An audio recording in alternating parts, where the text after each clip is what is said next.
રાણપુરમાં વહેલી સવારથી શાંતિપૂર્ણ માહોલ વચ્ચે મતદાન ચાલી રહ્યું છે અને બપોરના 12 વાગ્યા સુધીમાં 30% જેટલું મતદાન થયું।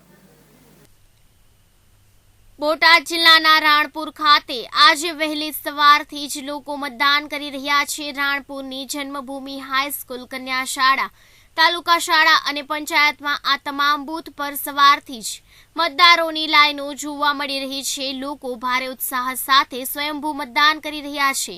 કોઈ અનિચ્છનીય બનાવ ના બને તે માટે પોલીસનો ચુસ્ત બંદોબસ્ત બપોરના 12 વાગ્યા સુધીમાં 30% જેટલું મતદાન થયું છે। બોટાદ જિલ્લા પોલીસ વડા હર્ષદ મહેતા દ્વારા રાણપુરના તમામ બૂથ પર પોલીસની કડક સુરક્ષા ગોઠવી દેવામાં આવી છે।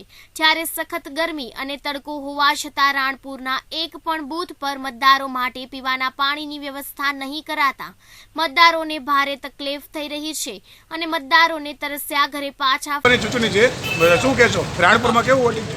સ્વયંભૂ ફૂલ વોટિંગ થઈ રહ્યું છે। લોકો સ્વયં ઉત્સાહમાં છે। દેશના હિતમાં સારું એવું વોટિંગ થઈ રહ્યું છે। કેટલા ટકા વોટિંગ થયું અત્યાર સુધીમાં રાણપુર? કોઈ સમાચાર એવા? 30% થયું છે અને પણ મોટું વોટિંગ આખો દિવસમાં થશે। સ્વયં લોકો ઉત્સાહથી વોટિંગ કરી રહ્યા છે।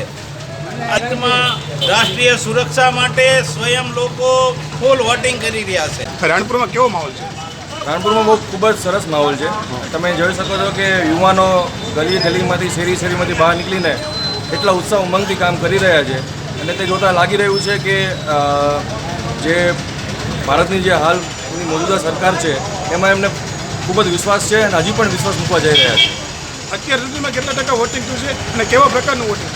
હાલમાં તમે જોઈ શકો છો કે દરેક બૂથની બહાર લાંબી લાઈનો છે અને જ્યાં સુધી મને અહેવાલો મળે છે તે મુજબ 20%થી ઉપર 11 વાગ્યા સુધીમાં મતદાન થઈ ચૂક્યું છે। અને સાંજ સુધીમાં 6 વાગ્યા સુધીમાં કેટલા ટકા વોટિંગ થશે?